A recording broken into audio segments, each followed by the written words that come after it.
Prilly Latuconsina marah besar, kesal, dan mengancam akan mempolisikan pelaku tindak kejahatan dan penipuan daring yang mencatut nama kekasihnya Omara Estegal.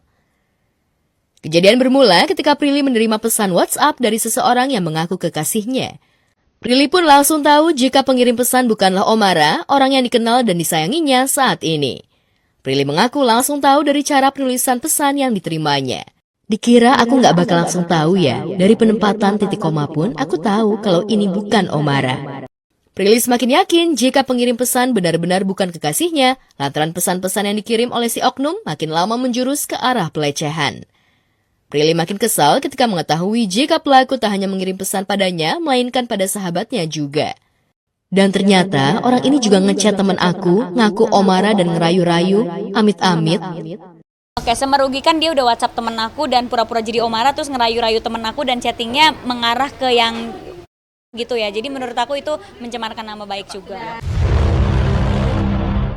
Marah banget sih. Enggak, dia justru nggak transfer tapi chat. Baca aja di story. Omara yang mengetahui namanya dicatut menghimbau masyarakat melalui postingan di akun media sosial agar berhati-hati terhadap nomor dan oknum yang mengaku sebagai dirinya. Sedangkan Prilly terlanjur geram pada oknum dan langsung mengancam agar pelaku menghentikan aksinya, jika tidak, langkah aksinya akan berakhir di tangan polisi. Siapapun yang di WhatsApp sama orang yang mengaku-ngaku Omara, apalagi chattingannya aneh banget, jangan dipercaya karena aku juga kaget kok itu orang bisa tahu nomor aku. Cuma statusnya saat ini udah dilacak sama pihak yang berwajib. Aku udah tahu titik orang itu di mana. Jadi tinggal aku mau atau tidak aja sebenarnya bawa ini ke hukum gitu. Ya, Prilly memang tak mudah ditipu sekalipun mencatut nama kekasihnya. Sebab hubungan Prilly dan Omara sudah serius. Tak heran jika Prilly sudah mengenal betul siapa Omara, bukan hanya kepribadian, Prilly juga tahu hobi hingga makanan dan minuman kesukaan. Terbukti ketika Omara ultah, Prilly tahu hadiah apa yang diinginkan Omara. Demikian juga sebaliknya, ketika Prilly berulang tahun ke-29, Omara langsung menghujaninya dengan hadiah-hadiah spesial yang disukai Prilly. Keduanya bahkan dikabarkan sudah memiliki mimpi-mimpi bersama serta kesiapan mereka dalam mengarungi bahtera hingga ujung samudra cinta. Lantas, kapan Prilly Omara akan mewujudkan impian mereka naik pelaminan? Pertama jam vintage, terus yang kedua tiket liburan. Yang ketiga tiket liburan tapi sahabat-sahabatku dibayarin. Jadi ada 2 kali liburan tuh aku sama dia dan aku sama sahabat-sahabatku semuanya dibayarin tiketnya. Yang keempat itu belum aku pecahkan karena dia ngasih suratnya itu ada code-nya, ada cryptic code yang dimana itu clue kadonya apa. Yang kelima jam lagi, jadi aku dapat jam 2 karena itu 2 jam yang aku pengen banget. Cuma pas aku beli, sold out, ternyata yang beli dia. Jadi kayak itu ternyata dia udah nyiapinnya lama.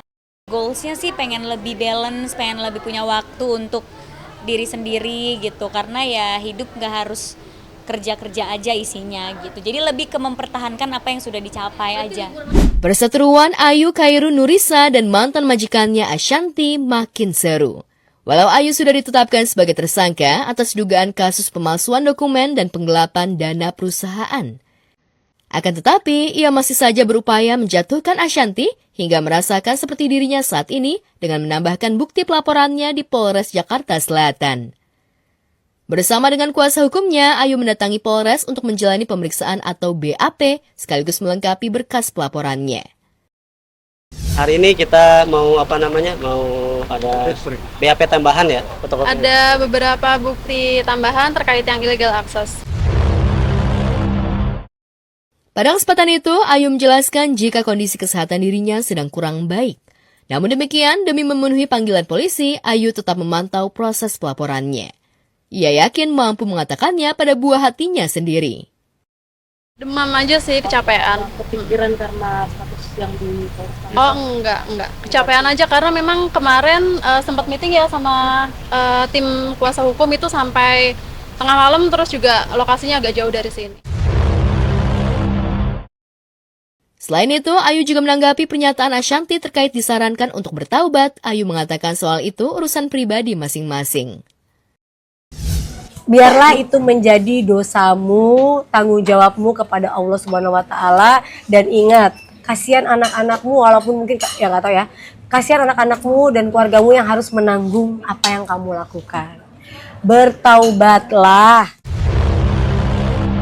Kalau itu kan urusan masing-masing pribadi ya. Orang mau berbuat baik, orang mau berbuat jahat, mau tobat atau enggak, ya itu kembali lagi ke masing-masing pribadinya.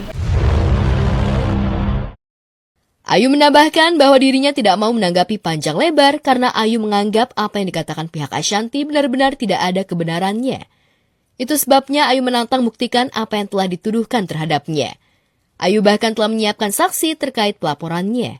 Lantas, bukti dan saksi apa yang membuat Ayu yakin bisa membawa Ashanti berstatus seperti dirinya? Silahkan. Mau 10-20 laporan gak masalah. Kan nanti ada pembuktian, ada saksi, ada proses. Pertanyaannya nggak terlalu banyak sih. Tapi yang jelas tadi untuk menguatkan saja. Kalau kita coba cross check, kita coba lakukan WhatsApp ya, Bayu ya? Iya, WhatsApp ke nomor klien kami yang lama, itu WhatsApp-nya sudah terhapus, Mbak. Sudah dihapus. Artinya secara unsur kemungkinan ya terpenuhi ya, karena menghapus WhatsApp orang lain. Kalau memang saat itu saya seperti yang dituduhkan suka merampas atau suka main hakim sendiri, ngapain saya harus nunggu terbukti benar-benar bersalah? Saya pasti kan curiga, dan saya tahu bahwa ada asas praduga tak bersalah, belum tentu dia, kan bisa jadi juga orang lain. Beliau bilang diintimidasi oleh 10 orang, jadi nggak ada yang ngerubutin dia 10 orang tuh, tidak ada. Ya saya pasti bilang, kok kamu tega banget. Ada saksi nanti yang mau kita hadirkan.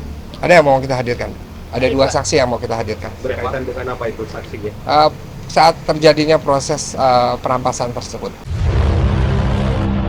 Aku sekarang dengan hati yang kuat, aku tidak akan membiarkan orang ini lepas. Tapi proses hukum untuk kali ini, saya rasa saya nggak bisa cabut.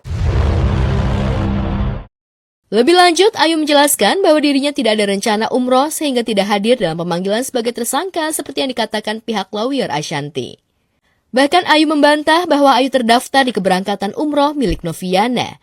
Soal pelaporan Ashanti yang bertambah, Ayu mengaku pasrah dan siap menjalani proses hukum. Ya itu dijalanin aja lah, nggak ada umroh, nggak ada. Oh, nggak ada rencana Nggak ada. untuk umroh dalam Nggak waktu ada. dekat ini? Nggak ada. Yang udah diinfo kan segini ya, makanya mempersiapkan diri aja gitu. Pasti kan dari yang panggilan kedua aja aku udah pasti naik, itu udah pasti.